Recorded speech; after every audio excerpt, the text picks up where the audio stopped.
মমতা বন্দ্যোপাধ্যায়ের জায়গায় মুমতাজ বেগম বলেই তাকে সম্বোধন করেছেন হচ্ছে রাম মন্দিরের প্রধান পুরোহিত, এবং এই সাধু নিগ্রহের ব্যাপারে তিনি তাকে যথেষ্ট আক্রমণ করেছেন যে তিনি নাকি গেরুয়া দেখলেই খেপে যান। আমি বলেছি আরে স্বামীজিরা মহারাজরা কি বলবে, আমি তো কাজী মহাসঙ্গে বলে একদম শেষ করে ছেড়ে দিলাম।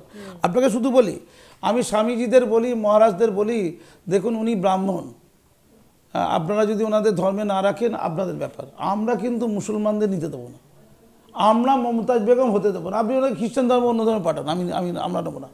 আমরা মমতাই দেখবো, মমতাজ দেখবো না। মুসলমানদের সাড়ে সর্বনাশ হয়ে গেছে, মুসলমানদের ক্যা ছিচি ভয় দেখিয়েছে, মুসলমানদের ভোটটা পেয়ে গেছে, এবারে আর ক্যা ছিচিতে তেমন কাজ করছে না। সেই জন্য চেয়েছিল, মনে প্রাণে চেয়েছিল, শেখ শাহজাহানদের ওখানে বলা ছিল যে তোরা একটা কাজ কর, ইডিরা গেছে, ইডি গেছে প্রচুর মার, কেন্দ্রীয় বাহিনীকে মার, ইডিকে মার, এমন মারবি যেন কেন্দ্রীয় বাহিনী গুলি চালাতে বাধ্য হয়। তো গুলি চালালে তোদের 5-7 জন মরে যাবে, 10 জন মরে যাবে, ডেড বডি পাওয়া যাবে, ওই ডেড বডি নিয়ে আমরা জেলায় জেলায় ঘুরে বেড়াবো যে দেখেছো বিজেপি এলে ইডিকে দিয়ে এত মারলে, বিজেপি এলে কত মারবে। তো এইটা ডেড বডি নিয়ে রাজনীতি করে ভালো একটা ইস্যু হতো, কিন্তু দুর্ভাগ্য ইডিকে এত মারা হলো তার কেউ গুলি চালায়নি। এইটা ছিল টার্গেট, যে মরে গেলে ডেড বডিটা নিয়ে মুসলমানদের ভয় দেখিয়ে এই সামনে লোকসভায় কাজে লাগাবো। পারিনি, মনোবাঞ্ছা পূর্ণ হয়নি, ওই আমাদের শীতলকুচি হয়নি। শীতলকুচি 3টে মারা গেছে, এখন 30টা মারা যাওয়ার কথা ছিল, গুলি চালাতে 30টা মারা যায়, মহিলাদের দিয়েছে, মহিলাদের ডেড বডি বেশি মূল্য, কিন্তু পুরুষদের ডেড বডির মূল্য একটু কম। মনে রাখবেন, সমাজে মহিলাদের মূল্য না থাকুক, মহিলাদের ডেড বডির মূল্য আছে। মরে গেলে মহিলাদের ডেড বডি কিন্তু, মানে আপনি 2 টাকার সাংবাদিক হলে মহিলা তো আপনার এমনি একটা গুরুত্ব আছে, কিন্তু একটা মাথায় রাখতে হবে। তো এটা মহারাজ স্বামীজিরা কী বলেছে আমার জানা দরকার নেই, আমি জানি তো এই কথাই বলবে, ওরা তো অনেক জ্ঞানী মানুষ, ওরা বুঝবেন। কিন্তু কাজী মাসুম আক্তার তো আগেই বলে দিয়েছে যে আপনারা যতই মমতাজ বেগম করে পাঠান আমরা নেব না, মুসলমান সমাজটা কোনো ডাস্টবিন নয়, দুধেল গাইদের ঠিক করার দায়িত্ব আমরাই নেব। এতদিন ধরে তো দুধেল গাই করে রাখা হয়েছিল, মাসুম আক্তাররা বেঁচে আছে, রক্তাক্ত হয়েছে, অনেক ধমকি চুমকি দিয়েছে, ভয় দেখাচ্ছে চাকরি খেয়ে নেবে, এই ভয়টাও দেখাচ্ছে। আরে খেয়ে নিন, ভয় পায় না। কিছু লোক আছে বিক্রি হয় না, কিছু লোকের বিক্রি নেই, কিনতে এলে বলবো কি বিক্রি নেই, এ মাসুমের বিক্রি নেই, ফলে আপনি আপনার চাকরিটা খেয়ে নিন, প্রাণও মেরে দিন। আপনারা তো প্রাণে মেরে দেওয়ার বন্দোবস্ত করেছিলেন, মরিনি, এখন চাকরিটা খাবেন তো খেয়ে নিন, এতেও যদি ধন্যবাদ হবেন। কিছু মানুষ বেঁচে আছে যাদের মেরুদণ্ডটা স্বামী বিবেকানন্দ যেরকম বলেছিলেন তেমনটাই সোজা আছে, বিক্রি নেই, এই মাসুমদের বিক্রি নেই। দেখুন এই ক্যাম্পের কলিগে বলছে, কমেন্টগুলো গিয়ে পড়ুন, মাননীয়া পড়ুন, দেখুন তারা কি শ্রদ্ধাভক্তি করছে। আপনার শ্রদ্ধাভক্তি সব আমার কাছেই চলে এসছে, আপনি খোঁজ নিয়ে দেখুন, হাজার লোকের কমেন্ট পড়ুন, দেখুন তারা আমাকে কার সাথে কম্পেয়ার করছে। আপনি তো গায়ের জন্য রামমোহন বিদ্যাসাগর হয়েছেন, আমাদের মতোকে রামমোহন বিদ্যাসাগর বল ভাবতে চাইছে পশ্চিমবঙ্গের মানুষ। কেন ভাবতে চাইছে? রক্ত ঝরেছে সমাজের জন্য, এই দেশের জন্য, তাই গলা উঁচিয়ে কথা বলি। আর মুসলমান সমাজকে বলে রাখি, চেতাবনী দিয়ে রাখি, আর কত বোকা বনবেন, আপনাদের জন্যই তো বাঙালি মুসলমান সমাজ শেষ হয়ে গেছে, পুরো শেষ, অন্তর্জনী যাত্রা চলছে। এই মুসলমানদের রাজনৈতিক নেতা আর সামাজিক নেতাগুলোর জন্য এগুলো কুলাঙ্গার, এগুলো কুলাঙ্গার। আর শিক্ষিত মুসলমান যারা জড় হয়ে বসে আছে, ওরা ভাবছে আমার গায়ে তো এখন আগুন লাগেনি, হ্যাঁ আপনার গায়ে আগুন লাগবে, ওটা আমরাই লাগাবো, সুস্থ থাকতে দেবো আমরা, যদি মরি আপনাদের দিয়ে চড়িয়ে মরবো, ছেড়ে কথা বলবো না। আপনারা ঐক্যবদ্ধ হন। আমি ওদের সাথে কথা বলেছি যে আপনাদের কেউ মানুষ বলে মনে করে না, আপনারা দুধেল গাই, আপনারা রসালো আম। মাননীয় যত মিথ্যা কথা বলগুলো দাবি হোক, এই দুটো সত্য কথা বলেছে। দুধেল গাই সত্যিই মুসলমান, দুধেল গাই সত্যিই মুসলমানরা রসালো আম। নাহলে 65% ভোট যারা দিল, মানে মাননীয় মোট 48% ভোট পেয়েছে টোটাল ভোটে, তো 48% মধ্যে 30 থেকে 32% ভোট হচ্ছে মুসলমানদের ভোট। তাহলে 48-এর মধ্যে 30% 32% মানে টোটাল ভোটে 65%, অর্থাৎ টোটাল মাননীয় যত ভোট পেয়েছেন তার প্রায় 65% ভোট মুসলমানদের। তো সেই মুসলমানদের মসজিদ তৈরি করে দেওয়া, সংস্কার করে দেওয়ার কোনো চেষ্টা নেই। 700 কোটি টাকা খরচা করছে মন্দির তৈরি করার জন্য, হিন্দু ভোটটাকে ক্যাপচার করার জন্য। ওরা ধারণা কি মুসলমান তো মুরগি, ও তো এমনি পকেটের ভেতরে আছে, ওদেরটা নিয়ে ভেবে লাভ কি, ইনশাল্লাহ ইল্লাল্লাহ কথা বলে দেবো, ইফতার পার্টিতে চলে যাবো, মাথায় কাপড় দিয়ে দেবো, মুরগি চাঁদ মুরগি হয়ে যাবে, আর পূর্বরাকে কিছু টাকা দিয়ে দেবো, ব্যাস। এ পরম্পরা চলতে পারে না। আমি চেতাবনী দিচ্ছি মুসলিম সমাজকে, আপনারা আওয়াজ করুন, মাথা উঁচু করে কথা বলুন, একটা জাতির কলঙ্ক হয়ে উঠবেন না। যদি বেহেশতে দোজখ বলে কিছু থেকে থাকে, 5 ওয়াক্ত নামাজ পড়ার পর, হজ জাকাত কলেমা করার পর নির্ঘাত নরকে যাবেন, দোজখে পুড়তেই হবে। ধন্যবাদ। এবার একটু উত্তরপ্রদেশে রাম মন্দিরের বিষয়ে আসি, যে অযোধ্যায় রাম মন্দিরের প্রাণ প্রতিষ্ঠার অনুষ্ঠানে দেশের 4জন শঙ্করাচার্য অনুপস্থিত থাকবেন বলে জানিয়েছেন। তাদের মধ্যে হরিদ্বারের জ্যোতির্পীঠের শঙ্করাচার্য, তিনি বলেছেন যে পুরো মন্দির নির্মাণ শেষ হচ্ছে না, তাই তা ধর্মশাস্ত্রের বিরোধী, এই সময়ে কোনো রকম উদ্বোধন হতে পারে না। কিন্তু এরপরেও 2জন শঙ্করাচার্য তারা কিন্তু সমর্থন জানিয়েছেন। এখন এই ব্যাপারটা নিয়ে হইচই শুরু হয়ে গেছে, এবং এই যে তারা অনুপস্থিত থাকবেন বলে বলেছেন, সেক্ষেত্রে বিজেপির চোখে কিন্তু আমন্ত্রণ সত্ত্বেও যারা হাজির হবেন না তারা ধর্মবিরোধী এই তকমা তাদের গায়ে লেগে যাচ্ছে। তাহলে কি এই 4জন শঙ্করাচার্যর বিরুদ্ধেও সেই ধর্মবিরোধী তকমা উঠে আসছে? কি না, কিচ্ছু না। এটার পেছনে কারণটা আসলে কানে কানে বলবো না জোরে বলবো? জোরে বলি। কানে কানে বললে মনে হচ্ছে ভালো হতো, এই কথাগুলো সব জোরে জোরে বলা মুশকিল। জোরে বলছি। হ্যাঁ, এটা কারণটা হচ্ছে কিচ্ছু না, এটা কারণ হচ্ছে ছিদ্রান্বেষণ। সুন্দর বাংলা ভাষা, ছিদ্রান্বেষণ। ছিদ্র করছে, কোথায় ছিদ্র পাবো? এই ছিদ্রটা দিয়ে যেই আলোচনা করবো আমি হাইলাইটেড হবো। এই শঙ্করাচার্যরা তো মিডিয়াতে একটু হাইলাইট হচ্ছে না। আরে কান্না সকায় বলুন তো, দিন রাত মিডিয়া আমাদের খবর নেবে, আমাদের নিউজ করবে। আমরা যে বেঁচে আছি, আমরা যে এখনও আছি, এটা প্রমাণ করতে হবে। এই ছিদ্রান্বেষণের জন্য একটু মিডিয়া কভারেজ পাবে, একটু আলোচিত হবে, একটু গ্রহণযোগ্যতা বাড়বে, তার জন্য এটা বলা। আচ্ছা বলুন তো, কোনো যদি আদব কায়দা, কোনো নিয়ম নীতি যদি পুরোটা যদি সংরক্ষিত না হয়, ধরুন কোনো একটা লোকাচার, ধর্মীয় সিস্টেম পুরোটা হয়তো প্রতিপালিত হলো না। যে রাম মন্দির তৈরি হচ্ছিল না তখন ওদের হুঁশ ছিল না। এখন রাম মন্দির তৈরি হচ্ছে, এখন দেখছে এই ফলটা মূল্যটা ঠিক আছে তো, ফলটা ঠিক টাইমে দিয়েছে তো, এই তিলকটা ঠিক কেটেছে তো, এইসব কথা হলো? এটা কি কাজের কথা? যদি কিছু অংশ বাকিও থেকে থাকে কদিন পরে হয়ে যাবে। আসল রামলালা এবং মূর্তিটাই তো মেন, অবয়বটা তো মেন নয়। যদি মনে হয়েছে ওদের 22 তারিখটা সঠিক, যারা করছে 22 তারিখটাকে সঠিক বলে মনে করে যদি মেজরিটির মানুষ, ওটাই ঠিক। আর 2জন নাকি বলেছে আমরা যাব, 2জন যাবে না, যারা যাবে না তারা টিআরপি চায়, তারা ভিলেন হবে, কিচ্ছু হবে না।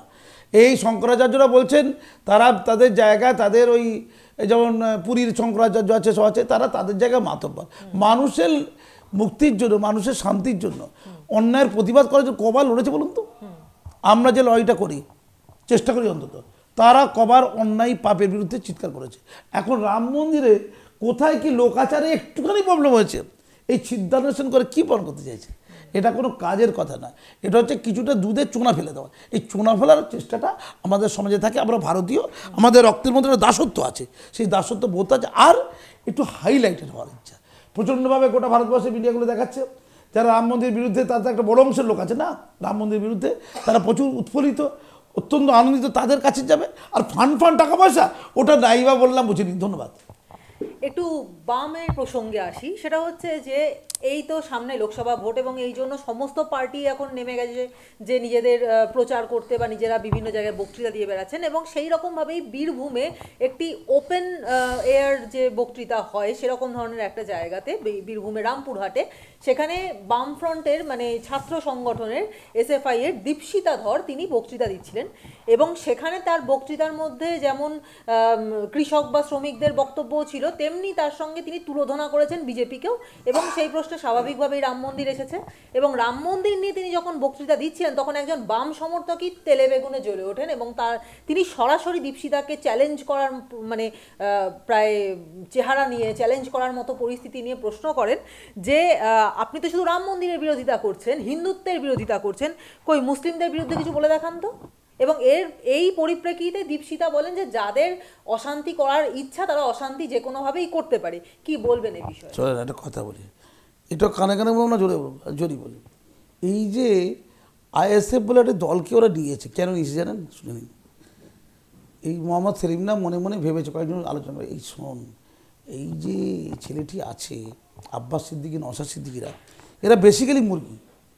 এদেরকে নিয়ে একটু আপিয়ে দিয়ে, একটু অধিকার কথা ক্ষমতা দিয়ে আর কি, এদেরকে দিয়ে যখন আমরা ঘুরবো, মুসলমানদের তো একটা অংশ করে ক্যাচ করছে, ওদের একটা অংশ আমরা নিয়ে নেব। পলিসিটা বুঝুন। মানে আইএসএফ যেটা মুসলমানদের কাছে আপনজন হয়ে গিয়ে বোঝাবে, তার একটা অংশে ছিটকে যাওয়া অংশ, সেটা সিপিএম কংগ্রেস পাবে। মানে নওশাদ সিদ্দিকী ধরুন একটা লুঙ্গি পরা একটা ছেলে, সে বসে আছে নওশাদ সিদ্দিকী, আর উপরে একটা কাঁঠাল, পাকা কাঁঠাল আছে। কি কাঁঠাল? বেশ পাকা, টষ্ট পাকা কাঁঠাল। আর একদিকে সিপিএম, একদিকে কংগ্রেস টপ টপ করে খাচ্ছে কাঁঠালটা, মানে মাথায় কাঁঠাল ভেঙে খাওয়া। কার? নওশাদের মাথায় কাঁঠাল, আর এরা দুজন খাচ্ছে।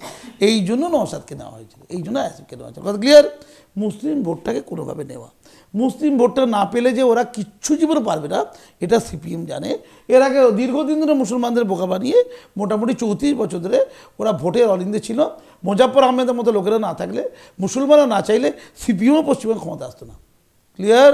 এবার আপনাকে যেটা বলার, ওই সিপিএমে যে ছেলেটি অভিযোগ করেছে সে পরিষ্কার বলছে যে তুমি মুসলমানদের গোলামি অন্ধত্বের বিরুদ্ধে বলো না।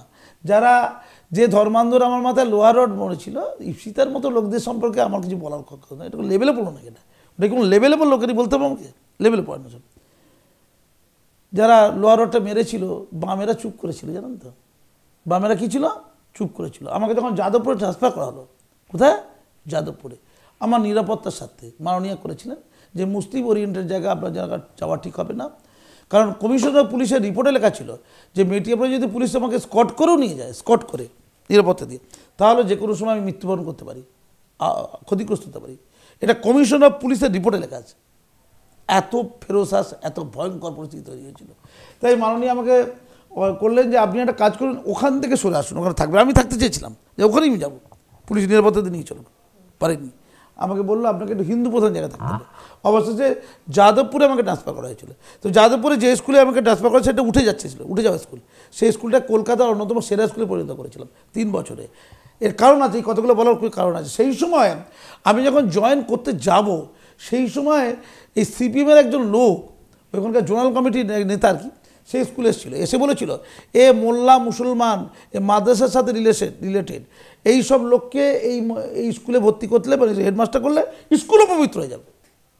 এটা আপনাদের পবিত্র স্কুল, এটা হিন্দুত্ববাদ আছে নাকি ভাবুন। তাহলে করছে বাম। আমি বিকাশ রঞ্জন ভট্টাচার্যকে তখনই ফোনে বলেছিলাম, আমার যে প্রমাণ আছে কথা, তার নামটা আর বলছি না।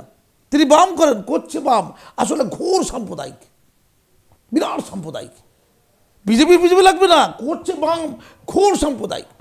আমাকে রেজ্জাক মোল্লা বলেছিল যে আমরা যে বাম রাজনীতি করি, আমার যারা সঙ্গী সাথী মাথা, এরা যে কী বিভৎস সাম্প্রদায়িক কল্পনা করা যায় না, কী বিভৎস সাম্প্রদায়িক। আরে বিজেপি যেটা করছে সামনে থেকে করছে তো, এই পেছন দিয়ে চুরি মারা তো, এ আরও ভয়ঙ্কর।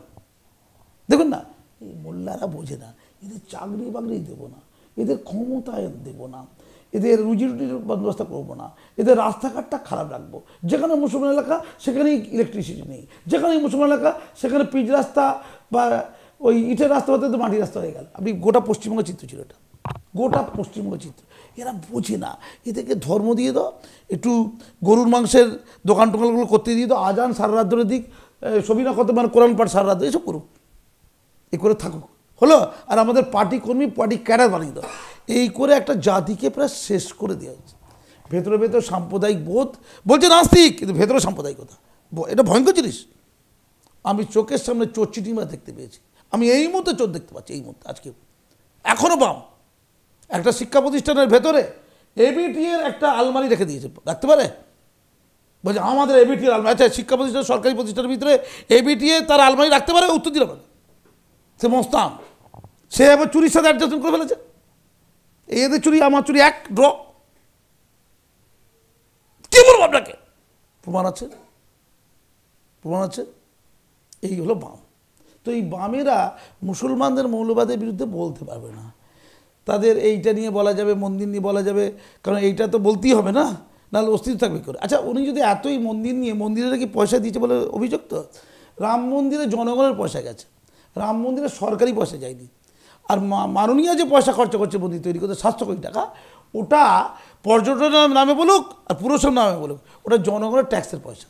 তো কি করে তাহলে এই মাননীয়ার সাথে ঘর সংসার করছে?